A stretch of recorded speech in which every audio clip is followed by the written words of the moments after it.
शिव हिंदू धर्म में सबसे महत्वपूर्ण देवताओं में से एक हैं। उन्हें विनाशक के रूप में जाना जाता है। वो परिवर्तन और पुनर्जन्म के देवता भी हैं। हिंदुओं का मानना है कि शिव हर जगह और हर चीज में है। शिव को अक्सर उनके माथे पर तीसरी आंख के साथ दर्शाया जाता है। यह आंख उनके ज्ञान और शक्ति का प्रतिनिधित्व करती है। उन्हें गर्दन में सांप के साथ भी दिखाया गया है, जो जीवन और मृत्यु के चक्र का प्रतीक है। शिव की पूजा कई रूपों में की जाती है। कुछ लोग उनकी पूजा लिंगम के रूप में करते हैं, जो उनकी रचनात्मक शक्ति का प्रतीक है। अन्य लोग उन्हें नटराज, ब्रह्मांडीय नर्तक के रूप में पूजते हैं। शिव एक जटिल और आकर्षक देवता हैं। वह भयानक और दयालु दोनों हैं। वह विध्वंसक और निर्माता हैं। वह है जिसकी पूजा सभी करते हैं।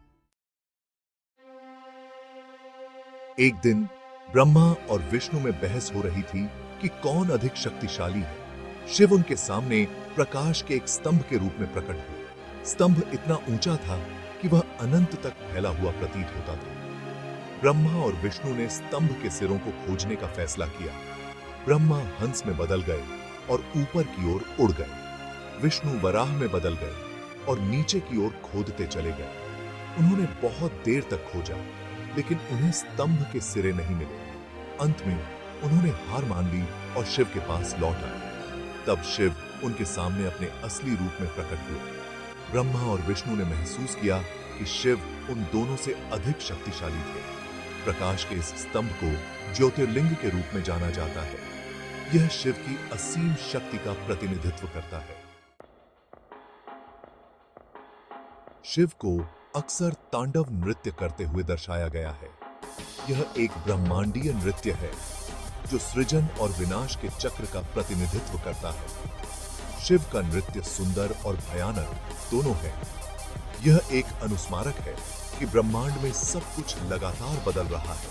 कुछ भी स्थायी नहीं है, ब्रह्मांड भी नहीं। तांडव शिव की शक्ति का एक शक्तिशाली प्रतीक है। यह दर्शाता है कि वही जीवन और मृत्यु के चक्र को नियंत्रित करते हैं। भाग 4, शिव और सती। एक प्रेम कहानी। सती दक्ष की पुत्री थी। दक्ष शिव को पसंद नहीं करते थे। उन्होंने शिव को एक यज्ञ, एक पवित्र अग्नि अनुष्ठान में आमंत्रित करने से इनकार कर दिया। सती का दिल टूट गया। वह शिव के बिना नहीं रह सकती थी। वह हवन कुंड में कूद गई। सती की मृत्यु से शिव व्याकुल हो गए। उनका दुख इतना अधिक था कि इससे दुनिया को नष्ट होने का खतरा था। शिव ने सती के शरीर को उठाया और तांडव नृत्य करने लगे। विष्णु ने अपने चक्र से सती के शरीर के टुकड़े टुकड़े कर दिए। सती के शरीर के टुकड़े अलग अलग जगहों पर पृथ्वी पर गिरे। ये स्थान शक्तिपीठ के रूप में जाने जाने वाले पवित्र स्थल बन गए। सती के प्रति शिव के प्रेम से पता चलता है कि वह केवल विनाश के देवता नहीं है, वह प्रेम और करुणा के देवता भी हैं।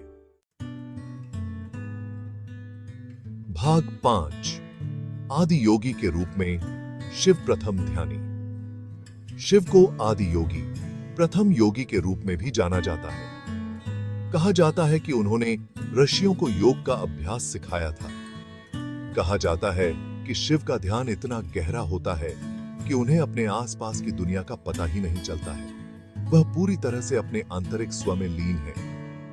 शिव का उदाहरण हमें सिखाता है कि हम ध्यान के माध्यम से शांति और आत्मज्ञान प्राप्त कर सकते हैं। अपने मन को शांत करके हम अपने वास्तविक स्व से जुड़ सकते हैं। कि भाग 6, शिव का पाठ, द्वैत में संतुलन खोजना। शिव की पौराणिक कथाएं स्पष्ट विरोधाभासों से भरी हैं। वह विध्वंसक और निर्माता हैं। वह जीवन और मृत्यु के देवता हैं। वह है जो भयभीत और प्रिय दोनों हैं। ये विरोधाभास हमें वास्तविकता की प्रकृति के बारे में एक महत्वपूर्ण सबक सिखाते हैं। जीवन द्वंद्वों से भरा है। अच्छाई और बुराई है, सुख और दुख है, प्रकाश और अंधकार है। शिव की पौराणिक कथाएं हमें सिखाती हैं कि हमें इन द्वंद्वों के दोनों पक्षों को अपनाने की आवश्यकता है। एक के बिना दूसरा नहीं हो सकता। अच्छे और बुरे को स्वीकार करके ही हम अपने जीवन में संतुलन पा सकते हैं।